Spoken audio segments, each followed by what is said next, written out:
ಹೇಗಿದ್ದಾಳೆ ಕಪ್ಪು ಬಿಳುಪಿನ ಸುಂದರಿ? Chair ಒಂದು ಉಳಿದಿದೆ, ಅದನ್ನೇ ತೊಡೆ ಅನ್ಕೊಂಡಿದ್ದೀನಿ. ರವಿ ಬೆಳಗೆರೆ ಅವರು ಇಲ್ಲ, ನೀವು ಹೇಳಿದ್ದು ಕಂಪ್ಲೀಟ್ಲಿ ಆಪೋಸಿಟ್. ಯಾಕಂದರೆ ಅಪ್ಪ ನೀವು ಮಾಡಿದ್ದು ಸರಿ ಇಲ್ಲ ಅಪ್ಪ, ಚೆನ್ನಾಗಿದೆ ಚೆನ್ನಾಗಿಲ್ಲ ಅಂತ ಹೇಳಕ್ ಒಬ್ರು ಇರ್ತಿದ್ರು. ಐ ಮಿಸ್ ಅಪ್ಪ. ನಾವು ಯಾವಾಗ ಅಪ್ಪನ ಬಗ್ಗೆ ಮಾತಾಡ್ತೀವಿ ಅದ್ಯಾವುದೋ 1-2 ಪ್ಲೇಟು ಆಫೀಸ್ ಚೇಂಬರ್ ಮಿಣ ಅನ್ನತ್ತೆ. ಇಷ್ಟು ಕಷ್ಟ ರವಿ ಬೆಳಗೆರೆ ಆಗಿದ್ದು. ಇಲ್ಲಿ ರಕ್ತ ಚೆಲ್ಲಿರ್ತಿದ್ರು, ಅಲ್ಲಿ ಮಲ್ಲಿಗೆ ಹೂ ಮುಡಿಸ್ತಾ ಇದ್ರು. ನನ್ನ ಉದ್ದೇಶ ಒಂದೇ, ಇದನ್ನ ಬಹುಶಃ ಹೇಳಿಲ್ಲ. ಹಾಯ್ ಬೆಂಗಳೂರು ಬೇಕು ನಮ್ಗೆ, ಬೇಕು ನನಗೆ ಅಂತ ಹೇಳಿ ನನ್ನ ತಲೆಲೂ ಹುಳ ಬಿಟ್ಟು ಬಯಾಲಜಿಕಲ್ ಫಾದರ್ ಅಲ್ಲ, ಹೆಸರಿಗೋಸ್ಕರ ಅಷ್ಟೇ ಅಪ್ಪ ಅಂತ ಹುಟ್ಟಿಸಿದ್ ಬೇರೆಯವ್ರು ಯಾರೋ. ತಾಯಿ ತನ್ನ ಅವ್ರಿಗೆಲ್ಲ ಹುಟ್ಟಿರೋದು, ಬಟ್ ಯಾರಿಗೆ? ಹೌದು, ನನ್ನ ತಂದೆ. Yes, he is my father. ಸುಪಾರಿ ಕೊಟ್ಟಿರೋ ಕೇಸಿಗೆ 5,000 ಅಡ್ವಾನ್ಸ್. ಅಪ್ಪ ಬಿಗ್ ಬಾಸ್ ಸುದೀಪ್ ಬಂದಾಗ ಇದಾಗ್ತದೆ. ಸ್ಕ್ರಿಪ್ಟೆಡ್ ಅಲ್ವಾ? ನನ್ನ ಪ್ರಕಾರ ಒಂದು ಥರದ್ದು ಸ್ಕ್ರಿಪ್ಟೆಡ್ ಅಂತ ಹೇಳ್ಬೋದು. ಸೊ ಫೈನಲಿ ಅಪ್ಪನಿಂದ ಕಲಿತ ಒಂದು 3 ಪಾಠಗಳು. ಒಂದು,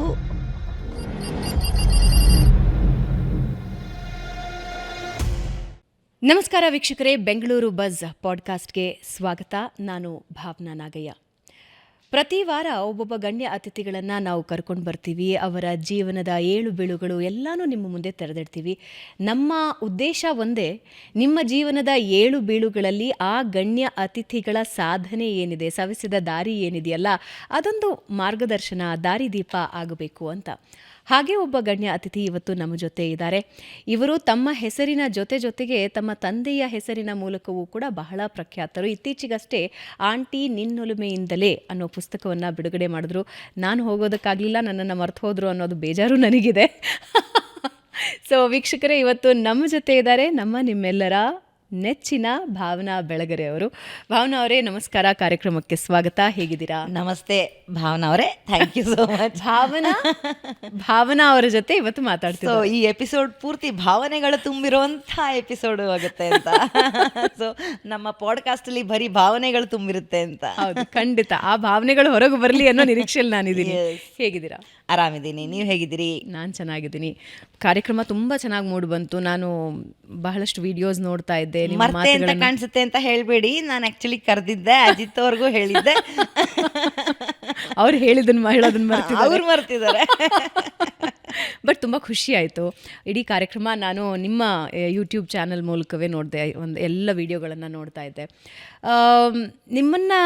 ನಿಮ್ಮ ಹೆಸರು ತಗೊಳ್ತಾ ಇದ್ದ ಹಾಗೆ ನಮಗೆ ನಮ್ಮ ಬಾಲ್ಯದಿಂದ ನೆನಪಾಗೋದು ರವಿ ಬೆಳಗೆರೆ ಅವರು. ನಾವೊಂದೊಂದು ಸ್ವಲ್ಪ ದುಡ್ಡು ಕೂಡಿಟ್ಬಿಟ್ಟು ಓ ಮನಸ್ಸೇ ತೆಗೆದುಕೊಳ್ತಾ ಇದ್ವಿ. ಅದರಲ್ಲಿ ಅವರ ಉತ್ತರಗಳನ್ನು ತುಂಬ ನಿರೀಕ್ಷೆ ಮಾಡಿ ಕಾಯ್ತಾ ಇದ್ವಿ. ಸೊ ಬಾಲ್ಯದಿಂದ ಹಿಡಿದು ಕಾಲೇಜಿನಿಂದ ಹಿಡಿದು ಇವತ್ತಿನವರೆಗೆ ರವಿ ಬೆಳಗೆರೆ ಅವರು ನಮ್ಮಲ್ಲಿ ಹಾಸುಹೊಕ್ಕಾಗ್ಬಿಟ್ಟಿದ್ದಾರೆ ಅಂತ ಅನಿಸುತ್ತೆ. ಎಲ್ಲರಿಗೂ ಎಲ್ಲ ರೀತಿಯಲ್ಲೂ ರವಿ ಬೆಳಗೆರೆ ಅವರನ್ನು ನೋಡಬಹುದಾಗಿದೆ. ಒಂದು ಕ್ರೈಮ್ ಥ್ರಿಲ್ಲರ್ ಪುಸ್ತಕ, ಅಲ್ಲಿ ರವಿ ಬೆಳಗೆರೆ ಅವರಿದ್ದಾರೆ. ಒಂದು ರೊಮ್ಯಾಂಟಿಕ್ ಪುಸ್ತಕ, ಅಲ್ಲಿ ರವಿ ಬೆಳಗೆರೆ ಅವರಿದ್ದಾರೆ. ಒಂದು ತ್ಯಾಗದ ಪುಸ್ತಕ, ಅಲ್ಲಿ ರವಿ ಬೆಳಗೆರೆ ಅವರಿದ್ದಾರೆ. ಅದರ ಜೊತೆಗೆ ಕಷ್ಟಗಳೇನಾದರೂ ಇದೆ, ಯಾರಾದರೂ ಮಾರ್ಗದರ್ಶಕರಾಗಬೇಕು ಅಂದರೆ ಅಲ್ಲಿ ರವಿ ಬೆಳಗೆರೆ ಅವರಿದ್ದಾರೆ. ಹೀಗೆ ನಮ್ಮ ಜೀವನದ ಸುತ್ತ ರವಿ ಬೆಳಗೆರೆ ಅವರು ತುಂಬ್ಕೊಂಡ್ಬಿಟ್ಟಿದ್ದಾರೆ. ಹಾಗೆ ಮಾಧ್ಯಮ ಕ್ಷೇತ್ರದಲ್ಲಿ ನಾವು ಇರೋದ್ರಿಂದ ರವಿ ಬೆಳಗೆರೆ ಅವರ ಕುರಿತಾಗಿ, ಅವರ ವ್ಯಕ್ತಿತ್ವದ ಕುರಿತಾಗಿ ಆಗಿಂದಾಗೆ ಬಹಳಷ್ಟು ಜನ ಗಣ್ಯರು ಮಾತಾಡ್ತಾ ಇರ್ತಾರೆ. ಯಾಕಂದರೆ ರವಿ ಬೆಳಗೆರೆ ಅವರ ಗೆಳೆತನ ಹಾಗಿತ್ತು.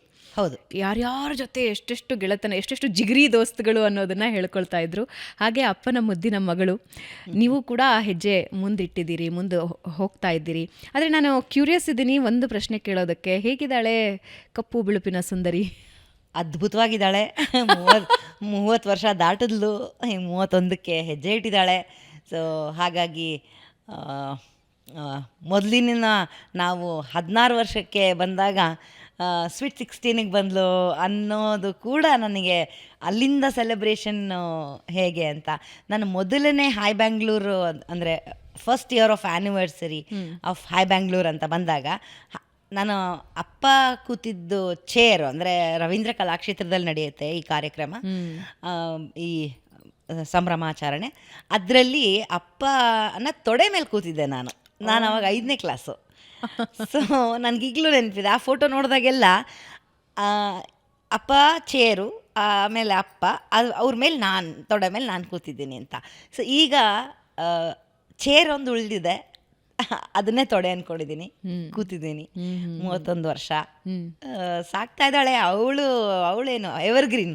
Black and white is always evergreen. Always evergreen. So ನಡೀತಾ ಇದೆ. Hi Bangalore is taking off and ಬೂಮಲ್ಲಿ ಮಾತು ಮಾಡಿದೆ, ಮನೆ ಮಾತಾಗಿದೆ. ಎಲ್ಲ ಕಡೆ ಜನ ಅಪ್ರಿಷಿಯೇಟ್ ಮಾಡ್ತಾ ಇದ್ದಾರೆ. ನಮಗೆ ಸಬ್ಸ್ಕ್ರೈಬ್ ಮಾಡಿಕೊಡಿ ಅಂತ ಹೇಳ್ತಾ ಇದ್ದಾರೆ. ಕೆಲವು ಕಡೆ ಏನಾಗುತ್ತೆ, ಕಷ್ಟ ಆಗುತ್ತೆ ಇವಾಗಿನ ಡಿಜಿಟಲ್ ಮಾಧ್ಯಮ. ನಾನು ಎಲ್ಲ ಕಡೆ ಹೇಳ್ತಾನೂ ಬಂದಿದ್ದೀನಿ, ಟು ರೀಚ್ ಅವ್ರಿಗೆ ಹಾರ್ಡ್ ಕಾಪಿನೇ ಬೇಕು. ಈಗ ನನ್ನ ತಂದೆಯವರು ಕೂಡ ಓಲ್ಡ್ ಸ್ಕೂಲು, ಅವರ ಓದುಗರು ಕೂಡ ಹಾಗೇನೆ. ನಮಗೆ ಅದನ್ನು ಸ್ಪರ್ಶ ಮಾಡಲೇಬೇಕು, ಅದನ್ನು ತಿರುವು ಹಾಕಿಯೇ ಓದಬೇಕು. ನಾವು ಸ್ಕ್ರೋಲ್ ಮಾಡೋಕ್ಕೆ ಇಷ್ಟ ಇಲ್ಲ. ಸೊ ಇಲ್ಲ, ಅದು ಆಗಿನ ಜನ್ರೇಷನ್ ಆಗಿದೆ. ಇವತ್ತಿಗೂ ನಮ್ಮ ತಂದೆಯವರು ಏನೇ ಸುದ್ದಿ ಟಿವಿಯಲ್ಲಿ ಬಂದ್ರು, ಏನೇ ಸುದ್ದಿ ಮೊಬೈಲಲ್ಲಿ ಸಿಕ್ಕರು, ಬೆಳಗ್ಗೆ ವಾಕಿಂಗ್ ಹೋಗಿ ವಾಪಸ್ ಬರ್ತಾ ಒಂದು ನ್ಯೂಸ್ ಪೇಪರ್ ತಗೊಂಡ್ಬಂದು ತೆಗೆದು ನೋಡಿದಾಗ್ಲೇ ತೃಪ್ತಿ. ಅದರಲ್ಲಿರೋ ಸುದ್ದಿಗಳನ್ನ ಮಗಳಿಗೆ ಓದ್ ಹೇಳಿದಾಗ ತೃಪ್ತಿ. Correct, exactly. ಸೊ ಹಾಗಾಗಿ ನಡೀತಾ ಇದೆ ಪ್ರಯತ್ನ ಟು ರೀಚ್ ಮೋರ್ ಪೀಪಲ್. ಇನ್ನು ಜಾಸ್ತಿ ಜನಕ್ಕೆ ರೀಚ್ ಆಗೋಣ, ಇನ್ನೊಂದಿಷ್ಟು ಜನ ಅದಕ್ಕೆ ಪ್ರೇರಣೆ ಆಗಲಿ, ಅದನ್ನು ಆ ಓದಿನಡಿಗೆ ಆ ಗೀಳಿಗೆ ಹಚ್ಚುವಂಥ ಪ್ರಯತ್ನ ಅಪ್ಪ ಸತತವಾಗಿ ಮಾಡ್ತಾಯಿದ್ರು. ಅವರ ಒಂದು ಜನರಲಿ ಒಂದು ಫೇಸ್ಬುಕ್ಕಲ್ಲಿ ಏನಾದ್ರು ಒಂದು ಲೈನ್ ಹಾಕಿದರೆ ಸಾಕು, ಅದು ಒಂದು ಇದಾಗ್ತಿತ್ತು, ಸುದ್ದಿ ಆಗ್ತಾ ಇತ್ತು. ಸೊ ಸುದ್ದಿ ಅಲ್ಲ, ಸ್ಫೋಟ ಆಗ್ತಿತ್ತು. ಹೌದು, ಸ್ಫೋಟಕವೇ ಅದು. ಸೊ ಹಾಗಿತ್ತು. ಬಟ್ ಈಗ ಸದ್ಯಕ್ಕೆ ನಾನು ನಡೆಸ್ತಾ ಇದ್ದೀನಿ. ಕಷ್ಟ ಆಗ್ತಿದೆ, ಕುಂಟ್ತಾ ಇದ್ದೋಳು ಇವಾಗ ನಡೀತಾ ಇದ್ದೀನಿ. ಸೊ ಆ ಮಟ್ಟಕ್ಕಂತೂ ಬಂದಿದ್ದೀನಿ. ಲವ್ಲಿ. ಎಸ್, ಅಂದರೆ ಒಂದು ಹಂತದ ಇನ್ನೊಂದು ಹೆಜ್ಜೆ ಇಟ್ಟಿದ್ದೀರಿ ಅಂತ. ರವಿ ಬೆಳಗೆರೆ ಅವರು ನಡೆಸೋವಾಗ ನೀವು ಒಬ್ಬ ವಿಮರ್ಶಕರಾಗೂ ಖಂಡಿತ ಇರ್ತೀರಿ. ಇದು ಸರಿ ಇತ್ತು, ಅದು ಸರಿ ಇರಲಿಲ್ಲ, ನನಗೆ ಇದಿಷ್ಟ ಆಗಲಿಲ್ಲ, ಅದಿಷ್ಟ ಆಗಲಿಲ್ಲ ಅಂತೆಲ್ಲ ಹೇಳ್ತಿರ್ತೀರಿ ಅಂತ ಅನಿಸುತ್ತೆ. ಈಗ ನೀವೇ ಸ್ವತಃ ಅದರ ಜವಾಬ್ದಾರಿ ವಹಿಸ್ಕೊಂಡಿರೋದು ಹೌ ಡಿಫಿಕಲ್ಟ್, ಕಷ್ಟ ಎಷ್ಟಿದೆ? ಇಲ್ಲ, ನೀವು ಹೇಳಿದ್ದು ಕಂಪ್ಲೀಟ್ಲಿ ಆಪೋಸಿಟ್. ಯಾಕಂದರೆ ಇದು ಸರಿಗಿಲ್ಲ, ಅದು ಸರಿಗೆ ಇದೆ ಅಂತ ಹೇಳೋ ಅಷ್ಟು ಗುಂಡಿಗೆ ಯಾರಿಗೂ ಇರಲಿಲ್ಲ. ಅಲ್ಲ, ನೀವು ಮಗಳಾಗಿ ನನಗೆ ಇಷ್ಟ ಆಯಿತು, ನನಗೆ ಇಷ್ಟ ಆಗಲ್ಲ. ಪ್ರಾಬ್ಲಮ್ ಏನಾಯಿತು ಅಂದರೆ, ಮನೇಲಿ ಕೂತು ಒಂದು ಕ್ರಿಟಿಕ್ಕು, ಒಂದು ವಿಮರ್ಶನೆ ಒಂದು ಕೊಡೋದು ಅನ್ನೋದಾದರೆ ಈಸಿ ಆಗ್ತಿತ್ತು. ಬಟ್ ನಾನು ಆಸ್ ಅ ಬಾಸ್ ನೋಡ್ತಿದ್ದೆ ಅವ್ರನ್ನ. ಸೊ ಕೆಳಗಡೆ ಕೆಲಸ ಮಾಡ್ತಿದ್ನಲ್ಲ, ಅಲ್ಲಿ ಏನಾಗಿದೆ ಸಿಚುವೇಶನ್ನು, ಅದಕ್ಕೆ ಯಾಕೆ ಹಿಂಗೆ ರಿಯಾಕ್ಟ್ ಮಾಡಿದ್ರು ಅನ್ನೋದು ನನಗೆ ಗೊತ್ತಿರ್ತಿತ್ತು.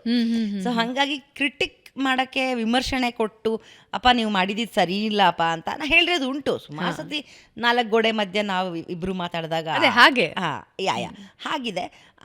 ಬಟ್ ಅವರಿಂದ ನಾನು ತುಂಬ ಕ್ರಿಟಿಕ್, ಅಂದರೆ ವಿಮರ್ಶನೆ, ನಾನು ಬರ್ದಿರೋದನ್ನ ಎರಡು ನಿಮಿಷ ಅವ್ರಿಗೆ ಒಂದು ಫೋಟೋಗ್ರಾಫಿಕ್ ಮೆಮೊರಿ ಅಂತ.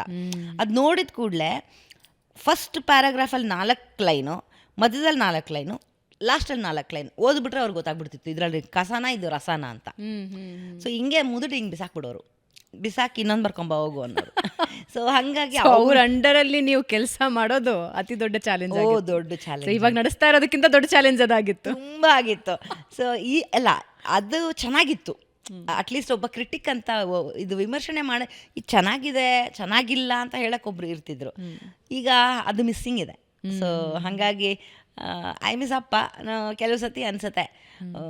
ನನ್ನ ಇದು ವಿಚಿತ್ರ ಅನ್ಬೋದೋ ಏನೋ ಗೊತ್ತಿಲ್ಲ.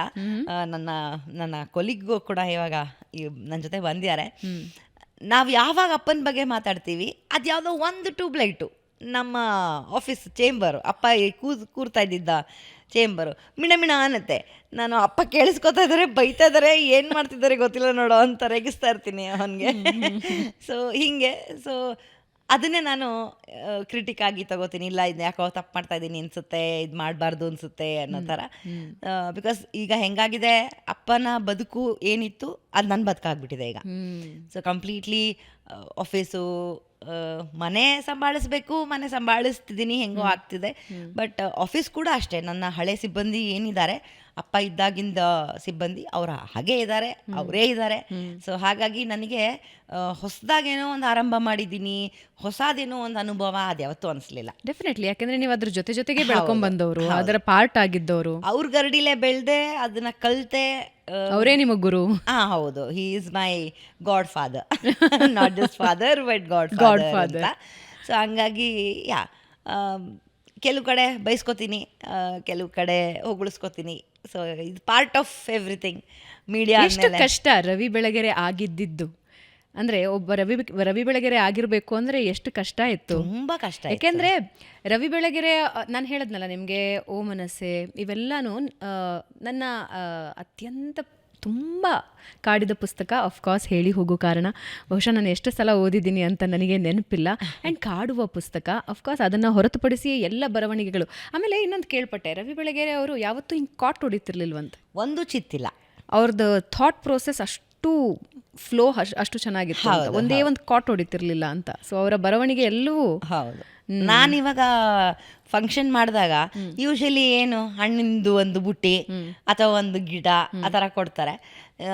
ಈ ಸತಿ ನಾನು ಮೊನ್ನೆ ಆಂಟಿ ನಿನ್ನೊಲುಮೆಯಿಂದಲೇ ನಾನು ಬರೆದಿರೋ ಪುಸ್ತಕ ಏನಿದೆ, ಆವಾಗ ಅಪ್ಪಂದೇ ಬರವಣಿಗೆಯ ಒಂದು ಕಾಪಿ ಮಾಡಿ, ಯಾಕಂದರೆ ಅವ್ರು ಹೇಗೆ ಬರಿತಿದ್ರು ಅಂತ ಒಂದು ಚಿತ್ತಿಲ್ಲ, ಒಂದು ಚಿತ್ತೇ ಇಲ್ಲದೆ ಇರೋ ಹಂಗೆ ಬರೆಯೋರು ಅವರು.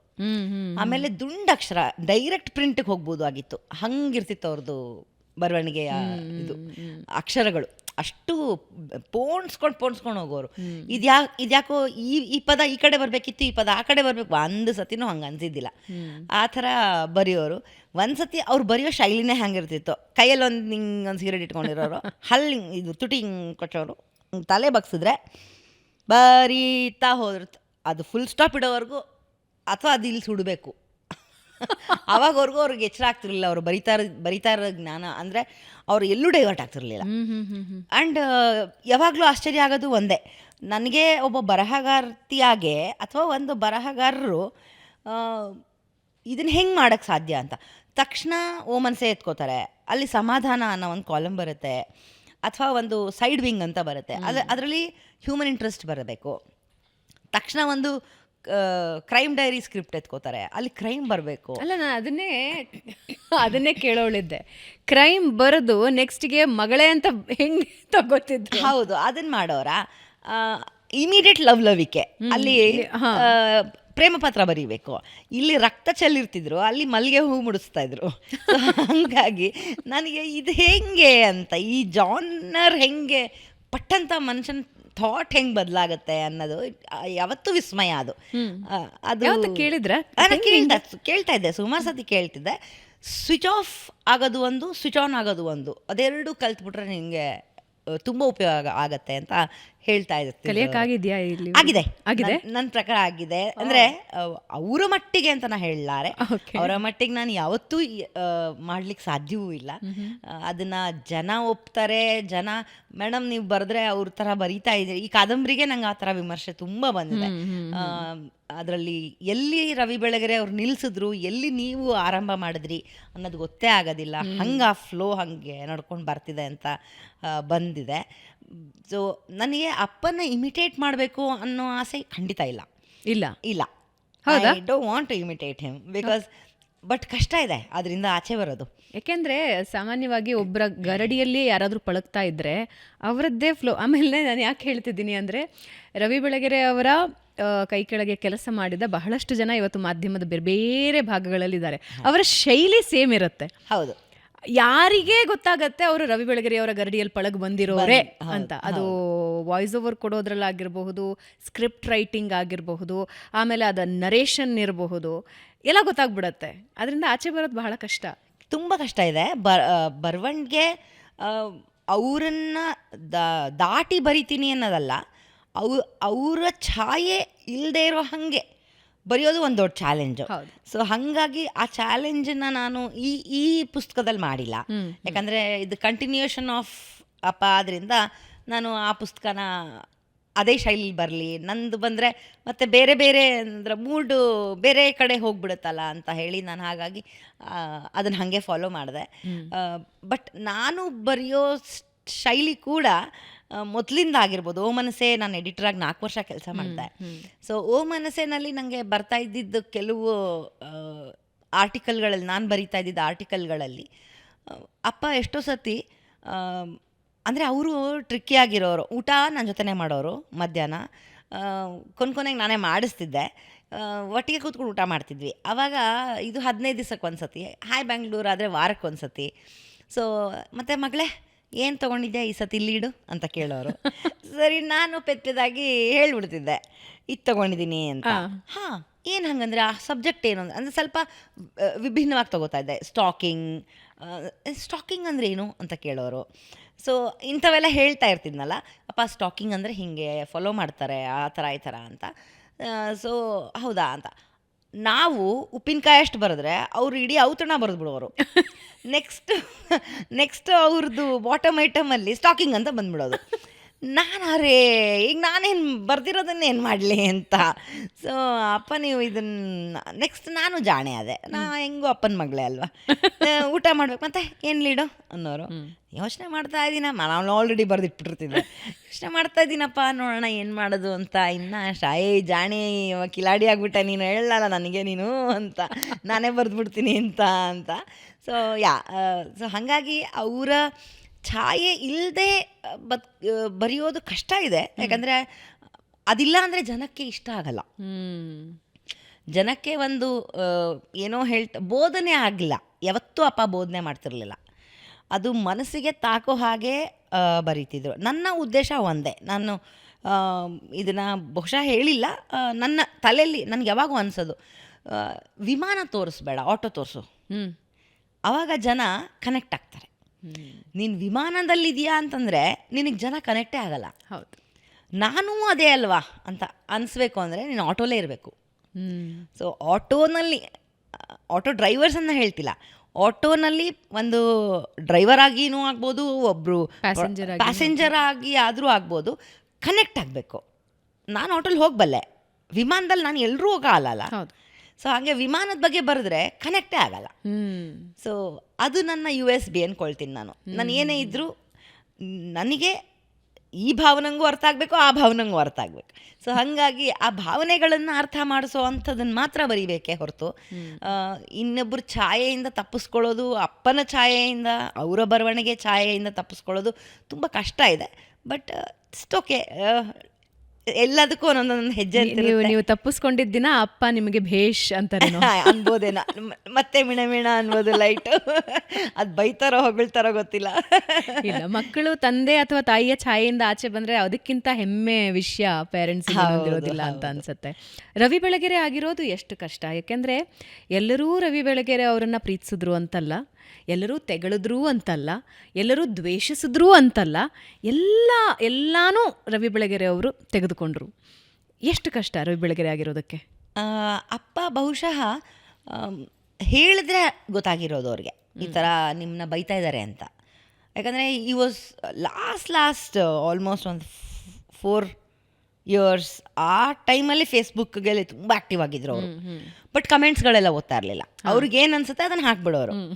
ಸೊ ಕಮೆಂಟಲ್ಲಿ ಏನು ಬರ್ತಿತ್ತು ಅವೆಲ್ಲ ಅವ್ರು ತಲೆನೇ ಕೆಡ್ಸ್ಕೊತಾ ಇರಲಿಲ್ಲ. ನಾವು ಹೇಳಬೇಕಿತ್ತು, ಅಪ್ಪ ಇದು ಯಾರೋ ನಿಮ್ಮನ್ನ ಬೈದಿದ್ದಾರೆ ಅಂತ. ಬಾಯಿದ್ರೆ ಬಾಯ್ತು ಅನ್ಬೇಡ ಅವನೇನೋ ಅಂತ ಅನ್ನೋದೊಂದು ಬ್ರಷ್ ಮಾಡಿ ಬಿಸಾಕ್ಬಿಡೋರು. ಮುಂದಕ್ಕೆ ಹೇಳೋರು ಅದನ್ನು ಇಲ್ಲಿ ಹೇಳೋಕ್ಕಾಗಲ್ಲ. ಸೊ ಹಾಗಾಗಿ ವಿಮರ್ಶನೆಗಳನ್ನು ಅವರು ಯಾವತ್ತೂ ಸ್ವಾಗತಿಸಿದವ್ರೆ. ಅಂದರೆ ಬೈಸ್ಕೊಳ್ಳೋಕ್ಕೂ ಸಿದ್ಧ ಆಗಿದ್ದರು, ಮತ್ತು ಹೊಗಳಿಸ್ಕೊಳ್ಳೋದಕ್ಕೂ ಎಷ್ಟು ಬೈಸ್ಕೊಳ್ಳೋಕೆ ರೆಡಿ ಆಗಿದ್ರೋ ಅದಕ್ಕಿಂತ ಜಾಸ್ತಿ ಹೊಗಳಿಸ್ಕೊಳ್ಳೋಕೆ ಕಡಿಮೆ ರೆಡಿ ಆಗಿರ್ತಿದ್ರು. ಹೌದು, ಏಕೆ ಅಂದರೆ ಅವ್ರಿಗೆ ಗೊತ್ತಿತ್ತು ನಾನು ಇವಾಗ ಇದನ್ನು ಹೇಳಿದ್ದೀನಿ, ಅದರಲ್ಲಿ ಫಾರ್ ಎಕ್ಸಾಂಪಲ್ ನನ್ನ ಬಗ್ಗೆನೇ ಏನೋ ಬರೆದಿದ್ದಾರೆ ಅವರು ಅಂತಂದರೆ ಬಯೋರೇ ಜಾಸ್ತಿ ಅಂತ. So he was ready. ನಾನು ಚೆನ್ನಾಗಿ, ನೀವು ಸಖತ್ ನಿರೂಪಣೆ ಮಾಡ್ತೀರಾ ಭಾವನಾ ಅವರೇ, ನೀವು ತುಂಬ ಚೆನ್ನಾಗಿ ನಿಮ್ಮ ಉಚ್ಚಾರಣೆ ಆಗಿರ್ಬೋದು, ನಿಮ್ಮ ಸ್ಪಷ್ಟತೆ ಏನು ಚೆನ್ನಾಗಿ, ಆಮೇಲೆ ಎಷ್ಟು ಮುದ್ದಾಗಿ ಕಾಣಿಸ್ತೀರಾ ಅಂತ ಬರೆದ್ರೆ ಅದು ಹೊಗಳೋದೆ, ಅದಕ್ಕೆ ರೆಡಿ ಏನು ಆಗಬೇಕಾಗಿಲ್ಲ. ಅದೇ ತೆಗಳಿದ್ರೆ ತಾನೇ ನೀನು ಬೈಸ್ಕೊಳ್ಳೋಕೆ ರೆಡಿ ಆಗಿರಬೇಕು. ಸೊ ಹಾಗಾಗಿ ರವಿ ಬೆಳಗೆರೆ ಆಗೋದು ಕಷ್ಟ ಇದೆ. ಬಟ್ ಹಾಗೆ ಮೊದಲು ಒಂದು ಇನಿಷಿಯಲ್ ಡೇಸ್ ನನಗೆ ಸ್ವಲ್ಪ ತಲೆ ಕೆಡ್ತಾ ಇತ್ತು.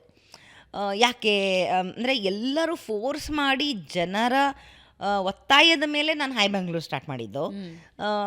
ಇಲ್ಲಾಂದರೆ ನಾನು ನನ್ನ ಹತ್ರ ಏನು ಕೊಟ್ಟರು ಮಕ್ಕಳಿಗೆ ಅನ್ನೋದಿದೆಯಲ್ಲ, ಅತಿಯಾದ ದೊಡ್ಡ ಆಸ್ತಿ ನಾನು ಕೊಟ್ಟು ಹೋಗಿರೋದು ಅಂದರೆ ಅವ್ರ ಇಂಟೆಲೆಕ್ಚುಯಲ್ ಪ್ರಾಪರ್ಟಿ.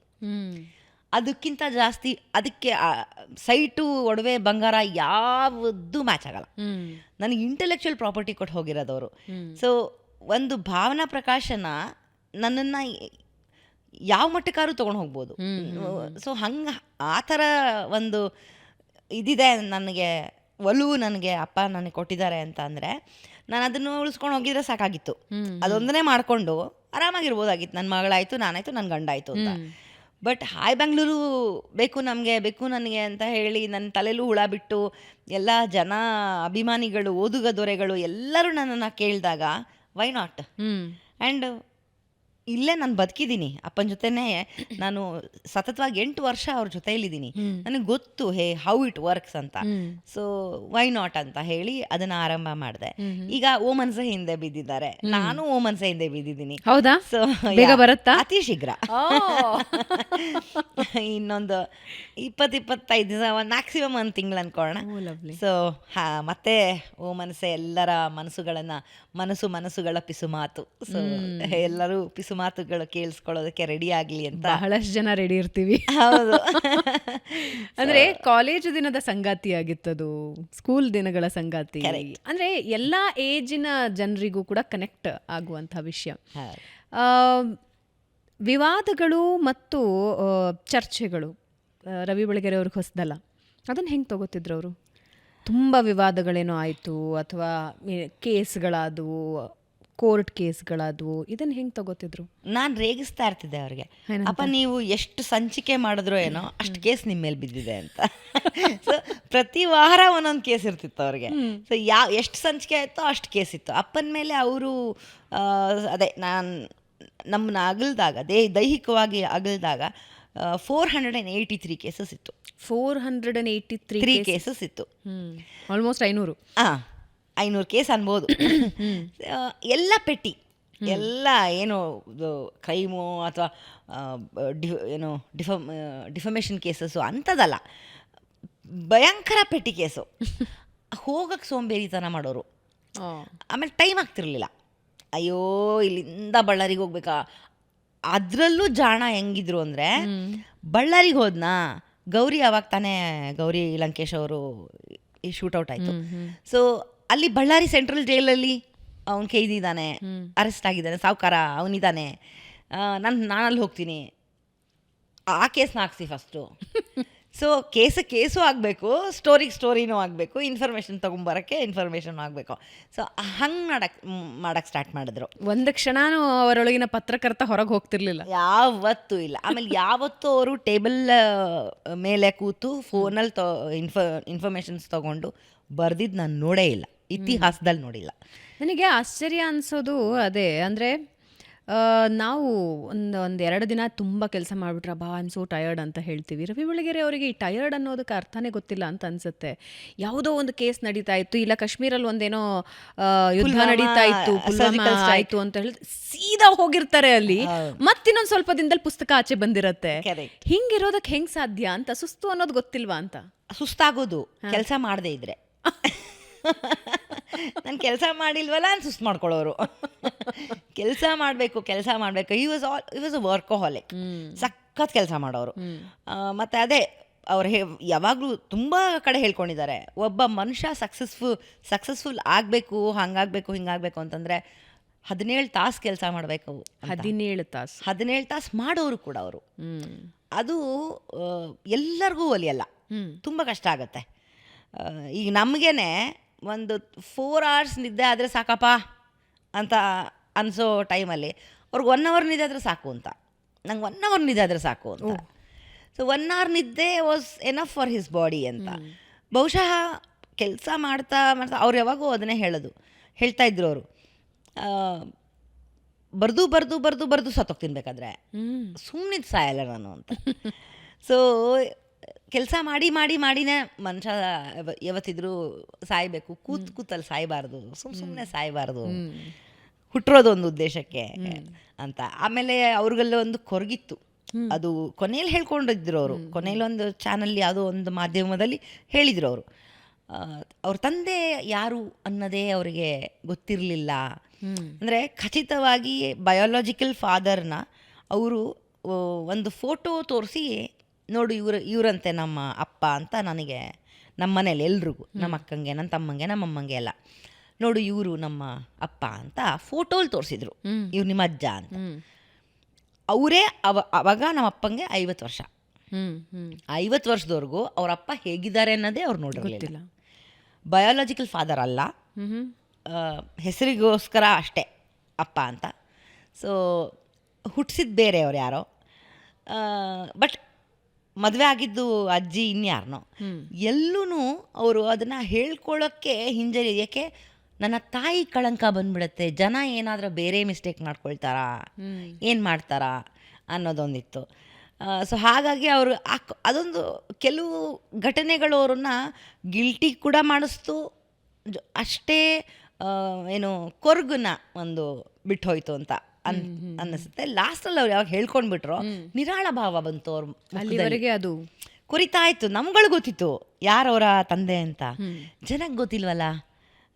ಬಟ್ ಹೇಳ್ಕೊಂಡ್ಬಿಟ್ಟಿದ್ದಾರೆ. ನನ್ನ ತಂದೆಗೆ ನನ್ನ ಮದುವೆ ಆಗಿರೋ ನಮ್ಮ ತಾಯಿ ಅವ್ರಿಗೆಲ್ಲ ಹುಟ್ಟಿರೋದು ಅಂತ. ಬಟ್ ಯಾರಿಗೆ ಅದನ್ನು ಹೇಳ್ಕೊಳ್ಳೋದಿದೆಯಲ್ಲ, ಅದು ಗಟ್ಸ್ಬೇಕು ಅದನ್ನು ಹೇಳ್ಕೊಳ್ಳೋಕ್ಕೆ ಅಂತ.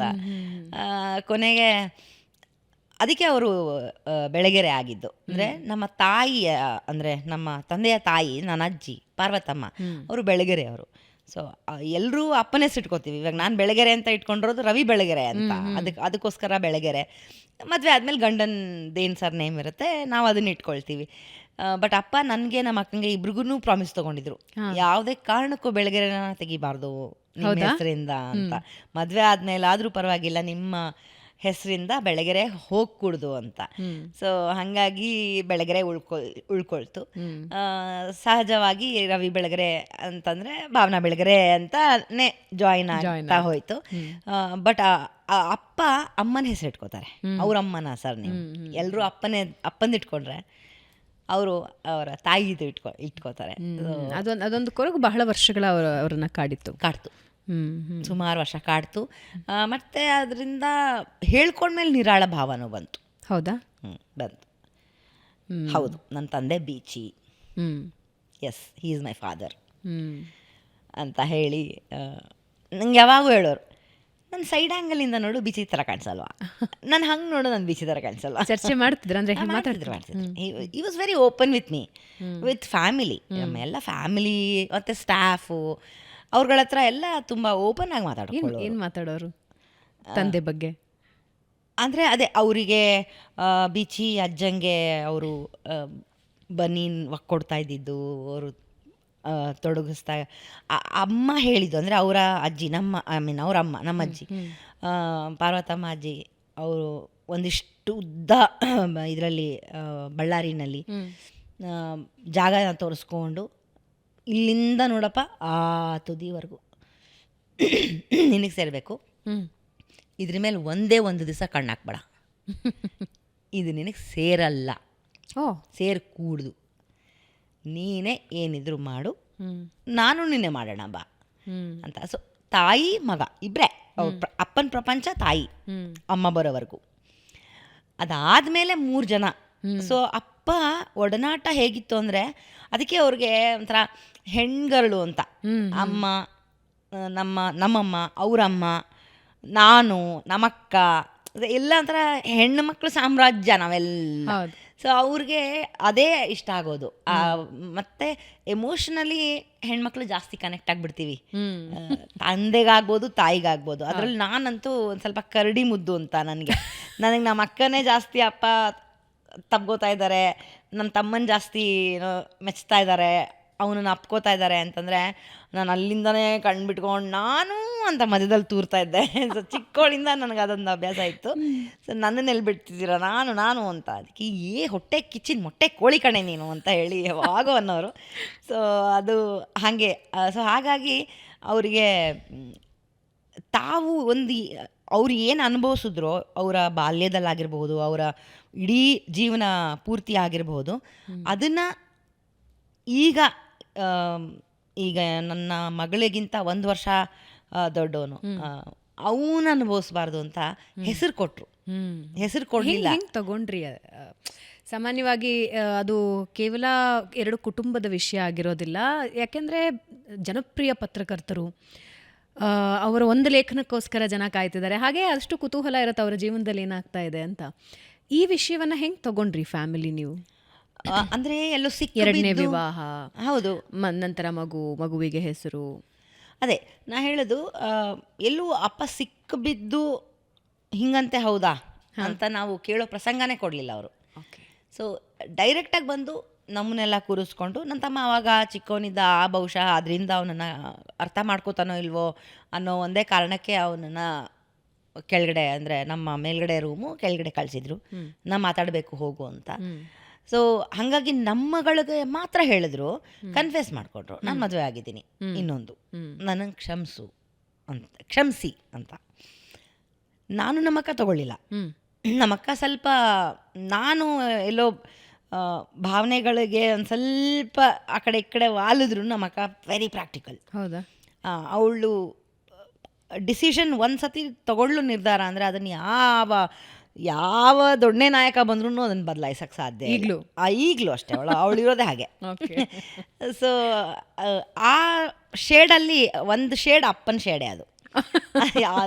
ಇವಾಗ ನನ್ನ ನಿರ್ಧಾರ ಹೆಂಗೆ ನಾನು ಮಾಡುವಾ ಬೇಡವಾ ಅನ್ನೋ ಥರ ಯೋಚನೆ ಮಾಡ್ತೀನೋ ಅದನ್ನ ಅಪ್ಪನೂ ಮಾಡ್ತಿದ್ರು. ಆದರೆ ಒಂದ್ಸತಿ ನಿರ್ಧಾರ ತೊಗೊಂಡ್ರೆ ಅದನ್ನು ಬದಲಾಯಿಸ್ತಿರ್ಲಿಲ್ಲ ಅವರು. ಅದು ನಮ್ಮ ಅಕ್ಕನಲ್ಲಿದೆ. ಅವಳು ಯಾವತ್ತೂ ಅಷ್ಟೇ, ಇವಾಗಲೂ ಅಷ್ಟೇ ಅವಳು ಹಾಗೆ ಅವಳು. ಸೊ ಅವಳು ಅದನ್ನು ಸುತರಾಮ್ ಒಪ್ಪಲಿಲ್ಲ. ಆವಾಗ ನಮ್ಮಮ್ಮ ಒಂದೇ ಮಾತಂದಿದ್ದು, ಅಪ್ಪನಾಗಿ ನಿಮಗೆ ಮೋಸ ಮಾಡಿದಾರಾ? ಇಲ್ಲ ಅಲ್ಲ. ಅಪ್ಪನಾಗಿ ನಿಮ್ಗೆ ಏನಾರ ಕೊರತೆ ಮಾಡಿದಾರಾ? ಇಲ್ಲ ಅಲ್ಲ. ನಿಮ್ಗೆ ಇಲ್ಲಿ ಏನೂ ಕೆಲಸ ಇಲ್ಲ, ಈ ರೂಮಿಂದ ಆಚೆ ಹೋಗಿ ಇಬ್ಬರು ಅಂತ ಅವರೇ ಆಚೆ. ನನ್ನ ಗಂಡಂಗೆ ಬಿಟ್ಟಿರೋದು. ಅಪ್ಪನಾಗೇನಾರೋ ನಿಮಗೆ ಮೋಸ ಮಾಡಿ ಇನ್ನೊಂದು ಮಗುಗೇನೋ ನ್ಯಾಯ ಒದಗಿಸಿದ್ರೆ ನೀವು ಮಾತಾಡಿ ಅಂತ ಹೇಳ್ತಿದ್ದೆ. ಇದಕ್ಕೆ ನಿಮಗೆ ಹಕ್ಕೇ ಇಲ್ಲ ಮಾತಾಡೋದಕ್ಕೆ, ಎದ್ದು ನಡೀರಿ ಇಲ್ಲಿಂದ ಆಚೆಗೆ ಅಂತ. ಸೊ ಅಮ್ಮ ಟುಕ್ ಸ್ಟ್ಯಾಂಡ್. ಅಮ್ಮ ಟುಕ್ ಇಟ್ ಆ್ಯಂಡ್ ಅವ್ರಿಬ್ಬರ ನಡುವೆ ನಡೀತು. ಬಟ್ ಗಲಾಟೆ ಮಾಡಲಿಲ್ಲ. ಅದೇ ಗಿಲ್ಟು ಅಂತ ನಾ ಹೇಳಿದ್ದು ಅವ್ರಿಗೆ. ಕೊನೆವರೆಗೂ ಕಾಡಿದ ಗಿಲ್ಟು. ಹೆಂಡತಿ ಗಲಾಟೆನೇ ಮಾಡಲಿಲ್ವಲ್ಲ, ತಕರಾರೇ ತೆಗಿಲಿಲ್ವಲ್ಲ.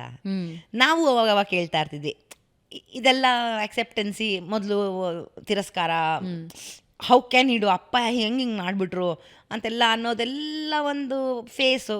ಅದು ಬರ್ತಾ ಬರ್ತಾ ನಾವು ಬಹುಶಃ ಅಪ್ಪನ ಶೂಸಲ್ಲಿ ನಿಂತು, ಅಪ್ಪನ ಜಾಗದಲ್ಲಿ ನಿಂತು ಯೋಚನೆ ಮಾಡಿ ಆಗೋಗಿದೆ, ಇವಾಗ ಇನ್ನೇನು ಮಾಡೋಕ್ಕಾಗತ್ತೆ, ಅಕ್ಸೆಪ್ಟ್ ಮಾಡ್ಕೊಂಡ್ಬಿಟ್ವಲ್ಲ.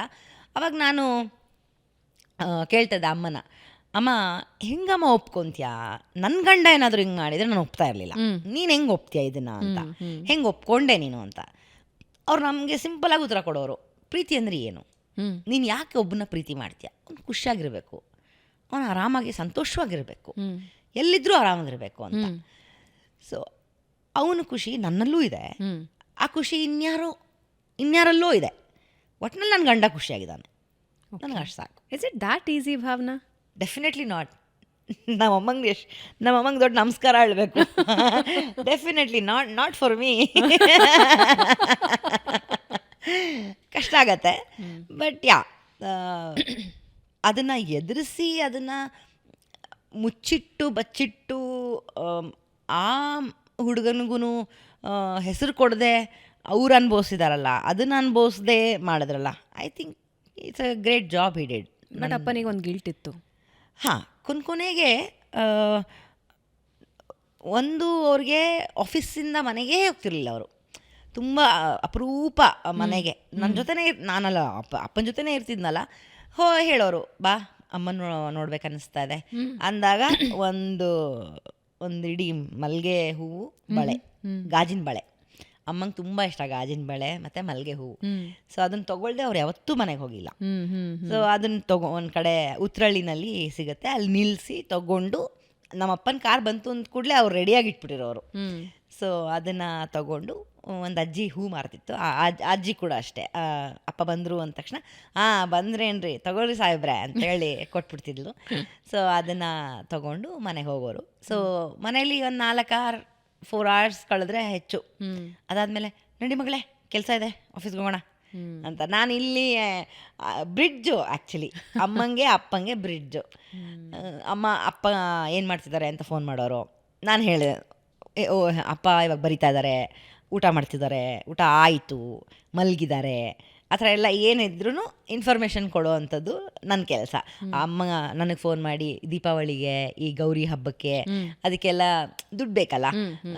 ಅವರು ನಮ್ಮಮ್ಮ ಸ್ವಲ್ಪ ಎಲ್ಲದಕ್ಕೂ ಎತ್ತಿದ ಕೈ ಅಂತ, ಏನೆಲ್ಲ ತೆಗೆದು ಕೊಡೋದು ಅಂತ, ಈ ಬಾಗ್ನಗಳು ಅವೆಲ್ಲ ಕೊಡಬೇಕಲ್ಲ.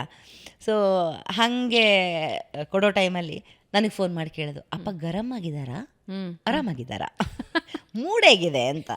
ಅದ್ರ ಮೇಲೆ ದುಡ್ಡು ಕೇಳ್ಬೋದು ಅಂತ.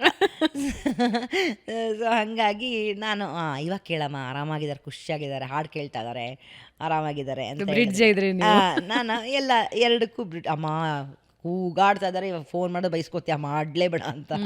ಸೊ ಇಂಥದ್ದೆಲ್ಲ ಹೇಳ್ತಿದ್ದೆ. So that was kind of, ನಾನು ಅದೇ ಮನೆಗೆ ಒಂದು ಅಪ್ಪಂಗೆ ಅಮ್ಮನ ನಡುವೆ ಒಂದು ಸೇತುವೆ ಆಗಿ ನಿಂತಿದ್ದೆ. ಮುಂದುವರೆದ ಹಾಗೆ ಅದೊಂದು ಕೇಸು ಕೂಡ ಬಹಳ ದೊಡ್ಡ ಮಟ್ಟಕ್ಕೆ ಚರ್ಚೆ ಆಯಿತು. ಕ್ರಿಮಿನಲ್ ಕೇಸ್, ಒಂದು ಆರೋಪ ಬಂದಿತ್ತು. ಹೌದು ಹೌದು ಹೌದು. ಅಂದರೆ ಅವರ ಆರೋಗ್ಯ ಸ್ಥಿತಿನೂ ಅಷ್ಟಕ್ಕಷ್ಟೇ ಇತ್ತು. ಆ ಸಂದರ್ಭದಲ್ಲಿ ಹಿಂಗಿದ್ದೊಂದು ಕೇಸ್ ಬಂತು, ಆರೋಪ ಬಂತು. ಆ ಸಂದರ್ಭದಲ್ಲಿ ಏನು ಹೇಳ್ತಾ ಇದ್ರು ಅವರು, ಹೆಂಗೆ ತಗೊಳ್ತಿದ್ರು ಅದನ್ನು? ಅವರು ನಮ್ಮ ಆಫೀಸಲ್ಲಿ ರೇಡ್ ಆಗುತ್ತೆ.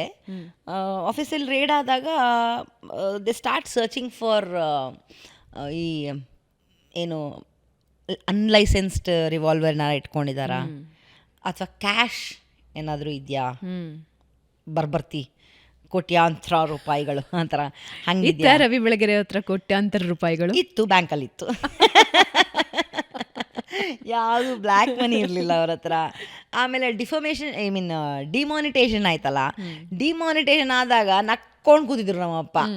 ಯಾಕಂದರೆ ನಮಗೂ ಕೆಲವೆಲ್ಲ ನಮ್ಗೆ ಗೊತ್ತಿಲ್ಲ ಅಂತ ನಾವು ಅಂದ್ಕೊಂಡ್ರು, ಅಥವಾ ಗೊತ್ತು ಅಂತ ಅಂದ್ಕೊಂಡ್ರು, ಹೂ ನೋಸ್ ಅಂತ. ಅಪ್ಪ ಈಗ ಡಿಮಾನಿಟೈಸ್ ಅಂತ ಏನು ಇವಾಗ, ಏನು ಮಾಡಿದವರೆಲ್ಲ ಸಿಕ್ಕಾಕೊಂಡ್ರು, ಎಲ್ಲ ತಗ್ಲಾಕೊಂಡ್ರು, ಅನ್ಭವಿಸ್ತಾರೆ ಬಿಡು ಅಂತೇಳಿ ಆರಾಮಾಗಿ ಕೂತಿದ್ರು. ₹1 ಇರಲಿಲ್ಲ ಅವ್ರ ಹತ್ರ ಬ್ಲ್ಯಾಕ್ ಮನಿ. ಸೊ ಅವರು ವರಿನೇ ಮಾಡೋ ಹಂಗೆ ಇರಲಿಲ್ಲ. ಸೊ ಹಾಗಿತ್ತು. ಆ್ಯಂಡ್ ರೇಡ್ ಆದಾಗ ದಿ ಸರ್ಚ್ಡ್ ಫಾರ್ ಅನ್ಲೈಸೆನ್ಸ್ಡ್ ರಿವಾಲ್ವರ್. ಆ ಥರ ಲೈಸೆನ್ಸ್ಡ್ ರಿವಾಲ್ವರೇ ಇತ್ತು. ಅಫ್ಕೋರ್ಸ್ ಜಪ್ತಿ ಮಾಡ್ಕೊಂಡ್ರು ಅದನ್ನು, ಬಿಕಾಸ್ ಕ್ರಿಮಿನಲ್ ಕೇಸ್ ಅಲ್ವಾ, ಸೊ ಗನ್ ಇಟ್ಕೊಳ್ಳೋ ಹಾಗಿಲ್ಲ ಅಂತ ಅದನ್ನು ಜಪ್ತಿ ಮಾಡಿದ್ರು. ಬಟ್ ಲೈಸೆನ್ಸ್ಡ್ ಇತ್ತು. ಆ್ಯಂಡ್ ದುಡ್ಡಂತೂ ಸಿಗಲಿಲ್ಲ. ಆ್ಯಂಡ್ ಅವಾಗ ಅವರು ಮಧ್ಯಾಹ್ನ ಹೊತ್ತು ಮಲ್ಗೋರು, 1 hour ನಿದ್ದೆ ಮಾಡೋರು. ಮಧ್ಯಾಹ್ನ ಮಲಗಿದ್ರು ಅವ್ರು ಬಂದಾಗ. ರೇಡ್ಗೆ ಬಂದ ಪೊಲೀಸ್ ಅಧಿಕಾರಿಗಳು ಕೂಡ ಇಡೀ ಆಫೀಸ್ ನಮ್ಮದು ಫೋನ್ಗಳೆಲ್ಲ ಕಿತ್ಕೋತಾರೆ, ಲ್ಯಾಂಡ್ಲೈನ್ ಕಿತ್ತು ಹಾಕ್ತಾರೆ. Because that how it works ಅಲ್ಲ. ಸೊ ನಾವು ಯಾರಿಗೂ ಸಂಪರ್ಕ ಮಾಡೋ ಹಾಗಿಲ್ಲ, ಹಾಗೆಲ್ಲ ಇತ್ತು. ಅವ್ರನ್ನ ಅವ್ರ ಕೆಲಸದ ಶೈಲಿ ಅವ್ರಿಗೂ ಗೊತ್ತಿತ್ತು. ಸೊ ಅವ್ರನ್ನ ಎಬ್ಸೋದು ಬೇಡ. ನನ್ನನ್ನು ಕೇಳಿದ್ರು, ಎಷ್ಟೊತ್ತಿಗೆ ಹೇಳ್ತಾರೆ, 1 hour ಮಲಗ್ತಾರೆ ಸರ್ ಅವರು, ಈಗ ಮಲಗಿದ್ದಾರೆ, ಊಟ ಮಾಡಿದ್ರು ಮಲಗಿದ್ದಾರೆ, ಪರವಾಗಿಲ್ಲ ನಾವು ಮಿಕ್ಕಿದೆಲ್ಲ ಸರ್ಚ್ ಮಾಡ್ಕೋತೀವಿ ಅಂತ. ಅಷ್ಟರಲ್ಲೆಲ್ಲ ಸರ್ಚ್ ಮಾಡಿದ್ರು. ಆಮೇಲೆ ಎಬ್ಸೋಕ್ಕಾಗತ್ತಾ ಅಂತ ಕೇಳಿದ್ರು. ಆಯಿತು ಸರ್ ಎಬ್ಸ್ತೀವಿ ಅಂತ ಎದ್ಬಿಟ್ಟು ಹಿಂಗೆ ಹೇಳಿದ್ವಿ. ನನ್ನ ವೀಣಾ ಅಂತ ನಮ್ಮ ಆಫೀಸಲ್ಲಿ ಕೆಲಸ ಮಾಡ್ತಾರೆ, ಅವರು ಹೋಗಿ ಹೇಳ್ತಾರೆ, ಬಾಸ್ ಈ ಥರ ಬಂದಿದ್ದಾರೆ, ರೇಡ್ ಆಗಿದೆ. ನಂದ ಏನಂತೆ, ಏನಕ್ಕೆ ರೇಡು ಅಂತ. ಸೊ ಈ ಥರ ಹಿಂಗಾಗಿದೆ, ಅದಕ್ಕೆ ಏನೋ ಕ್ರಿಮಿನಲ್ ಕೇಸ್ ಆಗಿದೆ ನಿಮ್ಮ ಮೇಲೆ ಅಂತ. ಸರಿ ಆಯಿತು, ಹೌದಾ, ನಾನು ಎದ್ದೇಳ್ತೀನಿ, ಸ್ವಲ್ಪ ಮುಖ ಎಲ್ಲ ತೊಳ್ಕೊಂಡು ಬರ್ತೀನಿ, ಫ್ರೆಶ್ನ ಅಪ್ ಹಾಕ್ತೀನಿ, ಕರಿ ಯಾರು ಬಂದಿದ್ದಾರೆ, ಕರಿ ಟೀ ಕಾಫಿ ಕೊಡು, ಅವ್ರಿಗೂ ನೀರು ಸಹ ಕುಡಿಯೋಂಗಿಲ್ಲ. ಓಕೆ. ಸೊ ಕೊನೆಗೆ ಅವ್ರು ಬಂದು, ಇಲ್ಲ ಸರ್ ನಮಗೇನು ಬೇಡ ಅಂತ ಹೇಳಿ ಆಫೀಸ್ ಚೇಂಬರ್, ಅಪ್ಪ ಇದ್ದಿದ್ದ ಚೇಂಬರ್ ಎಲ್ಲ ಹುಡುಕಿ ಎಲ್ಲ ಮಾಡಿದ್ರು, ಏನೂ ಇರಲಿಲ್ಲ ಅಲ್ಲಿ. ಆ್ಯಂಡ್ ಆಲ್ಸೋ ಕೇಸ್ ಇದ್ದಿದ್ದೇನು, ಯಾರನ್ನೋ ಹೊಡೆದು ಹಾಕು ಅಂತ ಸುಪಾರಿ ಕೊಟ್ಟಿರೋ ಕೇಸ್ ಅದು. ಸುಪಾರಿ ಕೊಟ್ಟಿರೋ ಕೇಸಿಗೆ 5,000 ಅಡ್ವಾನ್ಸು. ಯಾರು ತೊಗೊತಾರೆ? 5,000 ಅಡ್ವಾನ್ಸ್ಗೆ ಯಾರ ರುಂಡನೂ ಕಡಿಯಲ್ಲ. ಆ್ಯಂಡ್ ಅಪ್ಪನೂ ಅಷ್ಟು ಪೆದ್ದ ಅಲ್ಲ. ಆಮೇಲೆ ಇನ್ಯಾರನ್ನೋ ಸಾಯಿಸ್ಬೇಕು ಅಂತ ಹೊರಡೋಕ್ಕೆ ಇದ್ದಿದ್ರೆ ಮನಸ್ಸು, ಬೇರೆ ಯಾರಿಗೂ ಹೇಳ್ತಿಲ್ಲ, ಅವರೇ ಗುಂಡಾಕಿರೋರು. ಲೈಸೆನ್ಸ್ಡ್ ಇತ್ತು, ನನ್ನ ಪ್ರೊಟೆಕ್ಷನ್ಗೆ ನಾನು ಮಾಡ್ಕೊಂಡೆ ಅಂತ ಹೇಳ್ಬೋದಿತ್ತು, ನಾಳೆ ಏನಾರು ಆಗ್ಬೋದಾಗಿತ್ತು, we don't know. But it was a false. ಅದು ಎನಿವೇಸ್ ಸ್ಕ್ವಾಶ್ ಆಯಿತು ಆ ಕೇಸ್ ಕೂಡ. ದಟ್ ಏಜ್, ಆಮೇಲೆ ಅವರ ಆರೋಗ್ಯ ಸ್ಥಿತಿ ಮತ್ತೆ ಅದರಲ್ಲಿ ತಲೆ ಇರಲ್ಲ, ಬುಡ ಇಲ್ಲ, ಹಂಗಿತ್ತು. ತಲೆ ಕೆಡಿಸ್ಕೊಂಡಿಲ್ವ ಅದ್ರ ಬಗ್ಗೆ? ಇಲ್ಲ, 1 ದಿವಸ ಇದ್ದರು ಅವರು ಜೈಲಲ್ಲಿ. 1 ದಿವಸದಲ್ಲಿ ಸುಮಾರು ಒಂದು 4 ಪ್ಯಾಕೆಟ್ ಸಿಗರೇಟ್ ಸೇದಿರ್ಬೋದು ಅವರು. ಯಾಕಂದರೆ ಅವ್ರು ಸೇದೋರು ಭಯಂಕರ ಸಿಗರೇಟ್ 100-120 ಸೇದೋರು ಪರ್ ಡೇ. ಹೌದು, ಅದೇ ಸೇದೋದು ಅಂದರೆ ಅದು ಹೇಳಿದ್ನಲ್ಲ ಹಂಗೆ ಬರೆಯೋಕ್ಕೆ ಓದಿನ ಜೊತೆಗೆ ಬರಿಯಾಗಿ ಕೂತ್ರಿ ಸುಡ್ಬೇಕಿದ್ಲಿ ಸಿಗರೇಟ್ ಸೇರ್ತಾ ಇದೀನಿ, ಸೇದೇ ಇರ್ತಿರ್ಲಿಲ್ಲ. ಸೊ ಆ ಲೆಕ್ಕದಲ್ಲಿ ಆ ಕಡೆ ಈ ಕಡೆ ಆಗೋದು. ಸೊ ಹಂಗಿತ್ತು. ಬಟ್ ಲೇಟರ್ ಆನ್ ಒಂದು 70-75 ಬಂದಿತ್ತು ಪರ್ ಡೇ. ಬಟ್ ಆ ಟೈಮಲ್ಲಿ ಜೈಲಲ್ಲಿ ಜಾಸ್ತಿ ಬೇಕು ಅಂತ, ಯಾಕಂದರೆ he wanted us to go. ಅದು ಮುಗಿಸಿದ್ರೆ ತಾನೇ ಅವ್ರದ್ದೇ ಬ್ರ್ಯಾಂಡು, ಅಲ್ಲಿ ಎಲ್ಲ ಕಡೆ ಸಿಗಲ್ಲ. ಆಮೇಲೆ ಅಧಿಕಾರಿಗಳು ಬಿಡಲ್ಲ ಮೀಟ್ ಮಾಡೋಕ್ಕೆ. ಸೊ ಬಟ್ ಡಿಮ್ಯಾಂಡ್ ಇದೆ. ನಾನೇನು ಇದಾಗಿಲ್ವಲ್ಲ, ಟ್ರಯಲ್ಗೆ ಬಂದಿಲ್ಲ, ನಾನೇನು ಆರೋಪಿ ಅಷ್ಟೇ, ನನ್ನೇನು ಅಪರಾಧಿ ಅಲ್ಲ, ಹಂಗೆಲ್ಲ ಆಗಿರೋದ್ರಿಂದ ನನಗೆ ಒಂದೊಂದು ಸತಿ ಒಂದು ವಿಸಿಟ್ಗೆ ಒಬ್ಬರು ಬೇಕು. ಇವಾಗ ನಿಮ್ಮನ್ನು ನೋಡಬೇಕು ಅಂದರೆ ಬೇಕು, ನಂದೇ ಬೇಕು ದಿಂಬು. ಒಂದೇ ದಿನಕ್ಕೆ ಅವ್ರು ಕಾಟ ತಡೆಯೋಕ್ಕಾಗಿಲ್ಲ, ಹಂಗೆ ಮಾಡಿಬಿಟ್ಟಿದ್ದಾರೆ ಅವರು. ನಮ್ಗಳಿಗೂ ಅಷ್ಟೇ, ಇಲ್ಲಿಂದ ಹೋಗು ಪರಪನಾಗರಕ್ಕೆ ಹೋಗು, ದಿಂಬು ಕೊಟ್ಟು ಬಾ, ಹಾಸಿಗೆ ಇದು ಹೊದಿಗೆ ಕೊಟ್ಟು ಬಾ, ಸುಮ್ಮನೆ ಕೇಳೋದು ಇರುತ್ತೆ ಅವ್ರ ಹತ್ರ. ಮತ್ತು ಇನ್ನೊಂದು ಬೇಕು ಅನ್ನೋದು, ಮತ್ತೆ ಹೋಗೋದು. ಸೊ ಹಂಗೆ ಮಾಡಿ ಕೊನೆಗೆ ಅವ್ರ ಆರೋಗ್ಯ ಸ್ಥಿತಿ ಕೂಡ ಹದಗೆಡ್ತು. ಡಾಕ್ಟರ್ ಮಂಜುನಾಥ್ ಅವರು ಇದಕ್ಕೆ ನಾವು ಜಯದೇವಾಗೆ ಅಡ್ಮಿಟ್ ಮಾಡಬೇಕಾಯ್ತು ಅವ್ರನ್ನ. ಸೊ ಅದು BP ಏರುಪೇರು ಆಗ್ತಿತ್ತು. ಅವ್ರಿಗೆ ಇನ್ಸುಲಿನ್ ಕರೆಕ್ಟಾಗಿ ತೊಗೋಬೇಕಾಗಿತ್ತು, ಮಾತ್ರೆ ಕರೆಕ್ಟಾಗಿ ಇರಬೇಕಿತ್ತು. ಅವ್ರು ಮುದ್ದೆ ಬಿಟ್ಟರೆ ಅನ್ನ ತಿಂತಿರಲಿಲ್ಲ. ಸೊ ಅದೆಲ್ಲ ಒಂದು ಸ್ವಲ್ಪ ಜೈಲ್ಗೆ ಹೋದ್ಮೇಲೆ ಮುದ್ದೆ ತಿನ್ಬೇಕಂತ ಅವ್ರು ದಿನ ತಿಂತಿದ್ದೆ ಮುದ್ದೆ. ಸೊ ಹಂಗಾಗಿ ಅದೇನು ಡಿಫ್ರೆನ್ಸ್ ಆಗಿಲ್ಲ ಅವ್ರಿಗೆ. ಆಮೇಲೆ ನನಗೆ ಆಶ್ಚರ್ಯ ಅನಿಸಿದ್ದು ಬಿಗ್ ಬಾಸ್ ಆಯ್ಕೆ. ಅದು ನಾನು ಮಾಡಿದ್ದು. ಹೌದಾ? ಅವರು ಒಂದು ದಿನದ ಮಟ್ಟಿಗೆ ಒಪ್ಪಿಸ್ಬಹುದೇನೋ ಅಂತ ನಾನು ಅಂದ್ಕೊಂಡೆ. ಓಕೆ, ಒಂದಿನಕ್ಕೆ ಒಂದು ಗೆಸ್ಟ್ ಆಗಿ ಒಂದಿನಕ್ಕೆ ಹೋಗಿ ಬರಲಿ ಸಾಕು ಅಂತ. ಆಮೇಲೆ ಅನ್ನಿಸ್ತು ಒಂದು ದಿವಸದಲ್ಲಿ ಐ ಡೋಂಟ್ ಥಿಂಕ್ ಅವ್ರ ಭಾವನೆಗಳೇನು, ಅವ್ರ ಮನಸ್ಸಲ್ಲಿ ಏನು ನಡೀತಿದೆ, ಅವ್ರು ಯಾವ ಥರದ ವ್ಯಕ್ತಿತ್ವ ಏನು ಅನ್ನೋದನ್ನು ಒಂದು ವಾರ ಬೇಕು ಅವ್ರಿಗೆ ತೋರ್ಸೋಕ್ಕೆ ಅಂತ.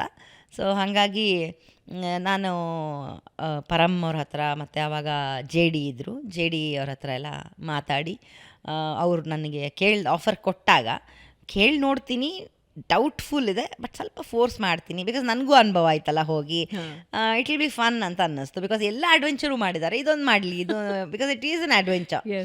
ಸೊ ಮಾಡಲಿ ಬಿಡು ಅಂತ ಅನ್ನಿಸ್ತು. ಸೊ ಹಾಗಾಗಿ ನಾನು ಏನು ಮಾಡಿದೆ, ಹೋಗೊಂದು ಅಪ್ಪ ಬಿಗ್ ಬಾಸ್ ಅಂತಂದರು. ಅದಕ್ಕೆ ಅಪ್ಪ ಹೋಗಿ ಅಪ್ಪ ಚೆನ್ನಾಗಿರುತ್ತೆ ಅಂತ. ಏನು ಮಾಡಬೇಕಲ್ಲಿ ಹೋಗಿ ಅಂತಂದರು. ಸರಿ, ಏನಿಲ್ಲಪ್ಪ, ನೀವು ಇವಾಗ ಹೆಂಗಿದ್ದೀರಾ ಹಂಗಿದ್ಬಿಡಿ ಸಾಕು, ನೀವು ಹೆಂಗಿರ್ತೀರೋ ಹಾಗೆ ತೋರಿಸ್ತಾರೆ ಅಲ್ಲಿ, because it's not scripted, it is nothing. So ಹಂಗಿರುತ್ತೆ ಅಂತ. ಅದಕ್ಕೆ ಹೌದಾ, ದುಡ್ಡು ಕೊಡ್ತಾರಂತೆ. ಹೌದಾ, ದುಡ್ಡು ಕೊಡ್ತಾರಾ, ಎಷ್ಟು ಕೊಡ್ತಾರೆ ಅಂತ ನಾವು ಕೇಳಬೇಕಪ್ಪ, ನಾವು ಡಿಮ್ಯಾಂಡ್ ಮಾಡಬೇಕು.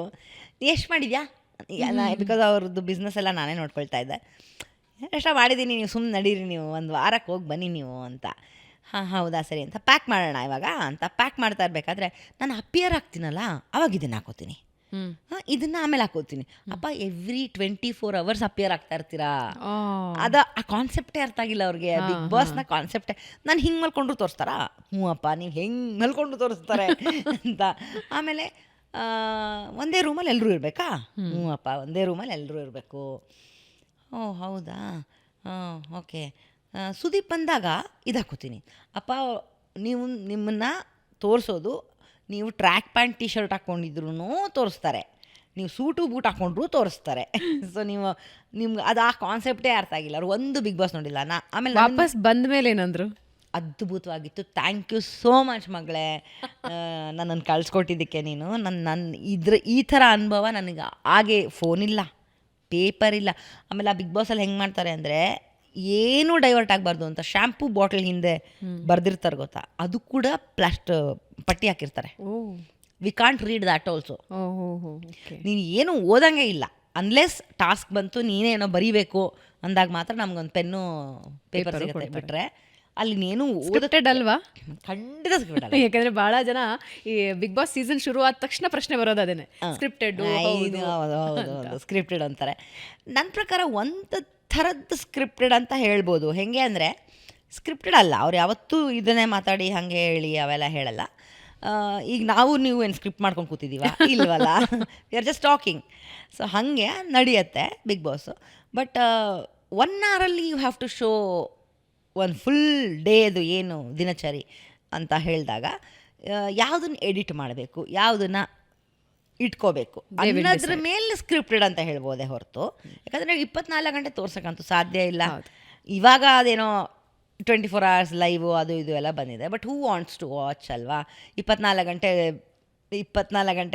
ಕಂಟೆಸ್ಟೆಂಟ್ಸ್ ಅವ್ರ ಮನೆಯವ್ರು ನೋಡ್ಬೋದೇನೋ, ಬಟ್ ನಾವುಗಳೆಲ್ಲ ನೋಡೋಕ್ಕೆ ಹೋಗಲ್ಲ.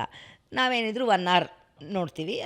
ಕೆಲವು ಸತಿ ಮಿಸ್ ಆದರೆ ಇನ್ನು ಯಾವುದೋ ಆ್ಯಪ್ ಇದೆ ಅದರಲ್ಲಿ ನೋಡ್ಕೊಳ್ಳೋಣ ಬಿಡು ಅಂತ ಹೇಳ್ಬಿಡ್ತೀವಿ. ಸೊ ಹಾಗೆ ಅದರಲ್ಲಿ ಈಗ ಭಾವನಾ ಬೆಳಗೆರೆ ನಾನು ಹೋದಾಗ ನಾನು 72 ದಿನ ಇದ್ದೆ. 72 days ನಾನು ಜಗಳನೇ ಆಡಿರಲ್ವಾ? ಖಂಡಿತ ಆಡಿರ್ತೀನಿ. ಬಟ್ ಆ ಜಗಳ ಭಯಂಕರ ದೊಡ್ಡ ಜಗಳ ಆಗಿರೋ ತೋರಿಸಿರೋರೆ ನಾವು. ಅಷ್ಟು ದೊಡ್ಡ ಜಗಳ ಆಡೇ ಇಲ್ಲ ನಾನು. ಸೊ ಹಾಗಾಗಿ ಇವಳು ಯಾವಾಗಿದ್ರೂ ಭಾವನೆಗಳು ತುಂಬಿರೋಂಥ ಶಾಂತ ಹುಡುಗಿ ಅನ್ನೋದು ಪ್ರೊಜೆಕ್ಟ್ ಆಗುತ್ತೆ. ಸೊ ಆ ಪೋಟ್ರೇನ ಈಗ ಸುಷ್ಮಾ ಅವ್ರು ಬಂದರು, ಸುಷ್ಮಾ ವೀರ ಅವ್ರು ಬಂದರು. ಅವ್ರು ಬಂದಾಗ ಏನು ಬೆಂಕಿ ಬಿರುಗಾಳಿಯನ್ನು ಹಾಡುಗಳು ಹಾಕಿ ಅವ್ರು ಕಿರ್ಚಾಡೋದು ಕೂಗಾಡೋದು ಶಾಂತವಾಗೇ ಇಲ್ವಾ? ಬರೀ ಕಿರ್ಚಾಡೋ ತೋರಿಸಿದ್ರೆ ಹೊರತು ಶಾಂತವಾಗಿರೋದು ತೋರಿಸ್ಲೇ ಇಲ್ಲಲ್ಲ. ಸೊ 24 hours ಕನ್ಸ್ಟ್ರೇನ್ ಇರುತ್ತೆ ಅವ್ರಿಗೆ. 1 hour ಇಷ್ಟಿಷ್ಟು ಮಾಡಿದ್ರು, ಯಾವ್ದು ಇಂಟ್ರೆಸ್ಟಿಂಗ್ ಇದೆ ಅದನ್ನು ತಗೊಳ್ತಾರೆ. ಹಂಗಾಗಿ ಸ್ಕ್ರಿಪ್ಟೆಡ್ ಅನ್ಬೋದು. ಓಕೆ. ಸೊ ಫೈನಲಿ ಅಪ್ಪನಿಂದ ಕಲಿತ ಒಂದು 3 ಪಾಠಗಳು ಯಾವುದು? ಒಂದು, ಲಂಚ ತಗೋಬಾರ್ದು. ಒಂದು, ಧೃತಿಗೆಡಬಾರ್ದು, ಅಂದರೆ ಧೈರ್ಯ ಕಳ್ಕೋಬಾರ್ದು. ಇನ್ನೊಂದು, ಶ್ರದ್ಧೆ ಬಿಡಬಾರ್ದು. ಇವತ್ತಪ್ಪ ಇದ್ದಿದ್ರೆ ಏನು ಹೇಳ್ತಾ ಇದ್ರು, ಅಥವಾ ನೀವು ಅಪ್ಪನಿಗೆ ಏನು ಹೇಳ್ತಿದ್ರಿ? ಈ ನಿಮಿಷಕ್ಕೆ ಅಪ್ಪ ಕಂಡ್ರು, ಓ ಮೈ ಗಾಡ್, ಬಿಟ್ಟು ಹೋಗ್ಬಿಡಿ ವಾಪಸ್ ಅಂತ ತಬ್ಕೊಬಿಟ್ಟು ಕೂರಿಸ್ಕೊಬಿಡ್ತಾ ಇದ್ದೆ. ಹೇಳಲಿಕ್ಕೇನೂ ಇಲ್ಲ. ಅವ್ರ ಹತ್ರ ಏನು ಹೇಳ್ತಿದ್ರು ಅಂತ ಕೇಳಿಸ್ಕೊಳ್ಳೋ ಕುತೂಹಲ ನನ್ನಲ್ಲಿ ಹಾಗೆ ಉಳಿದೋಗ್ಬಿಟ್ಟಿದೆ. ಬಿಕಾಸ್ ಅಪ್ಪ ಬಹುಶಃ ಅಂದ್ಕೊಂಡಿರಲಿಲ್ಲ, ಒಂದು ಆರ್ಟಿಕಲ್ ಮಾಡ್ತಾಳೆ, ಬರೀತಾಳೆ, ಚೆನ್ನಾಗಿದೆ ಅಂತ ಮೆಚ್ಚುಗೆ ಅವರಿಗೆ ಬರೋದು ಅವ್ರ ಫೋನ್ಗೆ, ಅದನ್ನು ನನಗೆ ಫಾರ್ವರ್ಡ್ ಮಾಡೋರು. ಈಗಲೂ ನನ್ನ ಫೋನಲ್ಲಿ ತುಂಬ ಮಿಸ್ ಮಾಡ್ತಾ ಇರ್ಬೇಕಾದ್ರೆ ನಂದು ಅವ್ರದ್ದು ಚಾಟ್ನ ಓದ್ತಾ ಇರ್ತೀನಿ. ನನಗೆ ಏನೇನು ಹೇಳಿದರು, ಹೆಂಗೆ ಕರೀತಿದ್ರು, ಏನೇನು ವೀಡಿಯೋಗಳು ಕಳಿಸಿದ್ರು, ಹಾಡುಗಳು ಕಳಿಸೋರು, ತುಂಬ ಹಾಡುಗಳು ಕಳಿಸೋರು. ಸೊ ಅದನ್ನು ನಾನು ನೋಡ್ತೀನಿ, ಅಲ್ಲಿ ಅಪ್ಪನ ಜೀವಿಸ್ತೀನಿ, ಮಿಸ್ ಮಾಡ್ಕೊಳ್ತೀನಿ. ಸಮ್ಟೈಮ್ಸ್ ಮೊದಲು ತುಂಬ ಅಳ್ತಿದ್ದೆ, ಈಗ ಅಳೋದು ಕಮ್ಮಿ ಆಗಿದೆ. Celebrating him again. ಅವ್ರನ್ನ ನಾನು ಎಷ್ಟರ ಮಟ್ಟಿಗೆ ನನ್ನ ಕೈಯಲ್ಲಿ ಸಾಧ್ಯ ಆಗುತ್ತೋ, ನಾನು ಆಗಲೇ ಹೇಳಿದಾಗೆ ಇಂಟೆಲೆಕ್ಚುಲಿ ಅವ್ರನ್ನ ನಾನು ಓದುಗರಿಗೆ ಅವರ ಬರವಣಿಗೆ ರೂಪದಲ್ಲಿ ಅವ್ರನ್ನ ಜೀವಂತವಾಗಿ ಸದಾ ಇಡಬೇಕು ಅನ್ನೋ ಪ್ರಯತ್ನದಲ್ಲಿ ನಾನು ಯಾವತ್ತೂ ಇರ್ತೀನಿ. ಅದು ನನ್ನ ದಾರಿ. ನಾನು ಯಾವತ್ತಿದ್ರೂ ಅಪ್ಪನ ನಶಿಸ್ ಹೋಗೋಕ್ಕಂತೂ ಬಿಡಲ್ಲ. ಸೊ ಇವತ್ತಪ್ಪ ಇದ್ದಿದ್ರು ಅವ್ರು ಯಾವತ್ತೂ ನಶಿಸ್ ಹೋಗಲೇ ಇಲ್ಲ, ಅವ್ರು ಹೋಗೋದೂ ಇಲ್ಲ. ಬಟ್ ಇವತ್ತಪ್ಪ ಇದ್ದಿದ್ರೆ ನನ್ನ ಈ ಮೊದಲನೇ ಪ್ರಯತ್ನಕ್ಕೆ ಅವರು ಎಷ್ಟು ಬೇಷ್ ಅಂದಿರೋರು, ಏನಂದಿರೋರು ನನಗೂ ಗೊತ್ತಿಲ್ಲ. ನನ್ನ ಇಮ್ಯಾಜಿನೇಷನಲ್ಲಿ ಲೈಟ್ ಎಲ್ಲೋ ಮಿಣ ಅಂತ ಇದೆ ಅಂತ ಆಫೀಸಲ್ಲಿ. ಸೊ ಹಾಗಾಗಿ ಅವರು ಸೂಚನೆ ನನಗೆ ಬೇಷ್ ಅಂತ ಇದ್ದಾರೆ, ಬಹುಶಃ ಶಬಾಷ್ ಅಂತಿದ್ದಾರೆ. ಪುಸ್ತಕ ಆಂಟಿ ನಿನ್ನೊಲಿಮೆಯಿಂದಲೇ ಪೂರ್ತಿ ಆದಮೇಲೆ, ನೀವು ಪೂರ್ತಿ ಮಾಡಿದ್ಮೇಲೆ, ಕೆಲವು ಭಾಗಗಳನ್ನು ಪೂರ್ತಿ ಮಾಡಿ ಒಂದು ಸಲ ಓದಿದ್ಮೇಲೆ ನಿಮಗನ್ಸಿದ್ದು? ನನಗೆ ಫಸ್ಟ್ ಅಪ್ಪನ ವರ್ಷನ್ ಓದ್ತಾ ಬಂದೆ. ಅದರಲ್ಲಿ ಹಳೇ ಪ್ಯಾಟರ್ನ್ ತೊಗೊಂಡಿದ್ದಾರೆ. ಇವಾಗ ಪಬ್ಗಳೇ ಇಲ್ಲ, ಅದೆಲ್ಲ ಒಂಚೂರು ಚೇಂಜಸ್ ಮಾಡೋಣ ಅನ್ನಿಸ್ತು. ತುಂಬ ಮಾಡ್ಲಿಕ್ಕೆ ಹೋಗಲಿಲ್ಲ. ಪೇಜರ್ ತೊಗೊಂಡಿದ್ದಾರೆ, ಪೇಜರ್ ಆಗಿನ ಕಾಲದ್ದು. ಬಟ್ ನಾ ಅದನ್ನು ಹಾಗೆ ಉಳಿಸ್ದೆ. ಬಿಕಾಸ್ ನನಗೆ ಅಲ್ಲಿ ಎಲ್ಲೂ ಅವರ ಬರವಣಿಗೆ, ಅವರ ಶೈಲಿನ ಹಾಳು ಮಾಡೋದು ಬೇಡ ಅಂತ ಇತ್ತು. ಆಮೇಲೆ ನಾನು ಫೋನ್ ತಂದೆ ಈ ಇದರಲ್ಲಿ ಕಾದಂಬರಿಲಿ. But to be very frank, ನನಗೆ ತುಂಬ ಜನ ಹೇಳ್ದಂಗೆ ಇನ್ನೂವರೆಗೂ ಓಕೆ, ಇದು ನನ್ನ ಮೊದಲನೇ ಪ್ರಯತ್ನ. ಬಟ್ ಅಪ್ಪನ ಶೈಲಿಲಿದೆ. ಈಗ ನಾನು ನೆಕ್ಸ್ಟ್ ಏನೇ ಬರೆಯೋಕ್ಕೆ ಹೋದ್ರೂ ನನ್ನ ಶೈಲಿನೇ ಬರುತ್ತೆ. ಅದರಲ್ಲೂ ಅಪ್ಪನೇ ಕಾಣ್ತಾರೆ ಅನಿಸುತ್ತೆ, ನನಗೆ ಗೊತ್ತಿಲ್ಲ, ನಾನೇ ಕಂಡ್ಕೋತೀನೋ ಅನ್ನೋ ಗೊತ್ತಿಲ್ಲ. ನಾನೇ ಬರೋಕ್ಕೆ ಆಚೆ ತೊಗೊಳಕ್ಕೆ ಟೈಮ್ ತೊಗೊಳ್ತೀನಿ.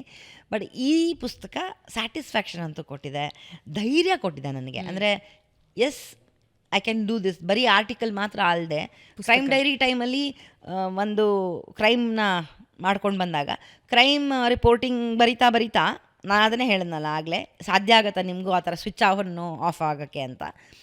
ಕ್ರೈಮ್ ಬರಿತಾ ಸೈಕಾಲಜಿ, ಹ್ಯೂಮನ್ ಇಂಟ್ರೆಸ್ಟ್ ಸ್ಟೋರೀಸು ಬರಿತಾ ಇದ್ದೆ. ಸೊ ಓಮನ್ಸೆ ಒಂದು ರೂಪ, ಕ್ರೈಮ್ ಡೈರಿ ಇನ್ನೊಂದು ರೂಪ. ಸೊ ಎರಡೂ ನಾನು ಮಾಡ್ಕೊಂಡು ಬರ್ತಾಯಿದ್ದೆ. ಹಾಗೆ ಹಾಯ್ ಬ್ಯಾಂಗ್ಳೂರ್ ನಾನು ಇವತ್ತವರೆಗೂ ವರದಿನೇ ಮಾಡಿರಲಿಲ್ಲ. ಆ್ಯಸ್ ಆಫ್ ನಾವು ವರದಿ ಮಾಡೇ ಇರಲಿಲ್ಲ. ಸೊ ಈಗ it is again different one journey. ಈಗ ಓಮನ್ಸ್ ಸ್ಟಾರ್ಟ್ ಮಾಡ್ತೀನಿ ಅಂತ ಹೇಳ್ತಿದ್ದೀನಿ. ಹಾಯ್ ಬ್ಯಾಂಗ್ಳೂರ್ ಮಾಡಿದ್ದೀನಿ.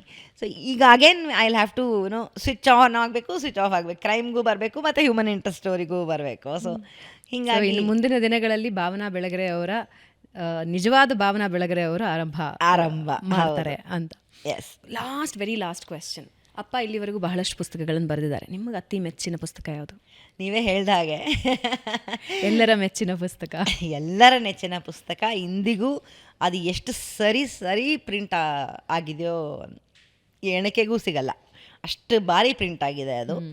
ಹೇಳಿ ಹೋಗು ಕಾರಣ ಆಫ್ಕೋರ್ಸ್ ನನಗೆ ತುಂಬ ಇಷ್ಟ ಆಗುವಂಥ ಕಾದಂಬರಿ. ಬಿಕಾಸ್ ಅಪ್ಪನ ಅದೊಂದಿತ್ತು. ಅಪ್ಪ ಹೇಳಿ ಹೋಗು ನಮಗೆ ಅವರು ಯಾವತ್ತೂ ವಾಟ್ ನೆಕ್ಸ್ಟ್ ಅನ್ನೋದು ಹೇಳ್ತಿರ್ಲಿಲ್ಲ. ಇದು ಕಾದಂಬರಿ ರೂಪದಲ್ಲಿ ಬರಲಿಲ್ಲ, ಅವರು ಧಾರಾವಾಹಿ ರೂಪದಲ್ಲಿ ಬರೆದ್ರು ಹಾಯ್ ಬ್ಯಾಂಗ್ಳೂರಲ್ಲಿ. ಅದು ನಂತರ ಕಾದಂಬರಿ ಆಯಿತು, ಪುಸ್ತಕವಾಗಿ ಬಂತು. ಸೊ ನಮಗೆ ಅವರು ಥರ್ಸ್ಡೇಸ್ ಮಾತ್ರ ನಮಗೆ ಅಪ್ಪ ಕಂಪ್ಲೀಟ್ಲಿ ನಮ್ಮದು ಅಂತ ಸಿಗೋದು. ಬುಧವಾರ ಪತ್ರಿಕೆ ಹೋಗೋದು, ಸಾಯಂಕಾಲ ನಮಗೆ ಗುರುವಾರ ಸಾಯಂಕಾಲ ನಮಗೆ ಅವರು ಊಟಕ್ಕೆ ಕರ್ಕೊಂಡು ಹೋಗೋರು. ಆವಾಗ ಏಟ್ರಿಯಾ ಹೋಟೆಲ್ ಇತ್ತು, ಏಟ್ರಿಯಾ ಹೋಟೆಲಿಗೆ ಕರ್ಕೊಂಡು ಹೋಗೋರು. ಅಲ್ಲಿ ನಮಗೆ ಎಲ್ಲರಿಗೂ ಹಿಮವಂತಂಗೆ ಏನಾಗುತ್ತೆ, ಈ ಪ್ರಾರ್ಥನಾಗೆ ಏನಾಗುತ್ತೆ, ಊರ್ಮಿಳೆ ಏನು ಮಾಡ್ತಾಳೆ, ದೇವಶಿಶು ಏನು ಮಾಡ್ತಾನೆ, ಈ ಥರದ್ದೆಲ್ಲ ಒಂದಿಷ್ಟು ರಾಶಿ ಪ್ರಶ್ನೆಗಳ, ಕಸೂತಿ ಕಾವೇರಮ್ಮ ಎಲ್ಲಿ ಹೆಂಗೆ ಬರ್ತಾಳೆ ಅಂತ. ಸೊ ಈ ಥರದ್ದೆಲ್ಲ ಕೇಳಿದಾಗ ನನಗೇ ಗೊತ್ತಿಲ್ಲ, ಬರಿತೀನಿರೋ ಅಂತ.